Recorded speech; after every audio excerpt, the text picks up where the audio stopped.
അവൻ എത്രയും ധനവാനാകൊണ്ട് അത് കേട്ടിട്ട് അതീവ ദുഃഖിതനായി തീർന്നു. യേശു അവനെ കണ്ടിട്ട്, സമ്പത്തുള്ളവൻ ദൈവരാജ്യത്തിൽ കടക്കുന്നത് എത്ര പ്രയാസം! ധനവാൻ ദൈവരാജ്യത്തിൽ കടക്കുന്നതിനേക്കാൾ ഒട്ടകം സൂചിക്കുഴയിലൂടെ കടക്കുന്നത് എളുപ്പം എന്ന് പറഞ്ഞു.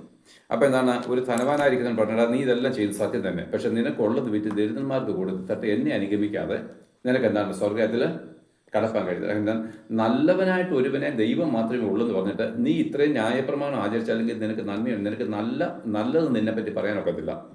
കാരണം ഇവിടെ എന്താണ്, കൊല ചെയ്യല്, വ്യഭിചാരം ചെയ്യല്, ഇല്ലേ? സഹോദരനോട് പോഷൻ എന്ന് പറഞ്ഞാൽ കൊലപാതകം ചെയ്തു, ഇല്ലേ? ഒരു സ്ത്രീയെ മോഹിക്കേണ്ടത് നോക്കിപ്പോയാൽ നീ അവളോട് വ്യഭിചാരം ചെയ്തു. അങ്ങനെയാണെങ്കിൽ നല്ലവൻ ആരുണ്ട്?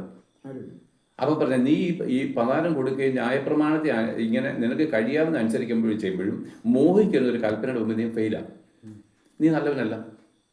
എന്ന് മാത്രമല്ല, എന്നാലും ദൈവം ഒരു ഓപ്ഷൻ വെച്ച് നീ ഒരു കാര്യം ചെയ്ത് ദ്രവ്യാഗ്രഹിക്കുക, സമ്പത്തിനെ സ്നേഹിക്കുന്നവനാ.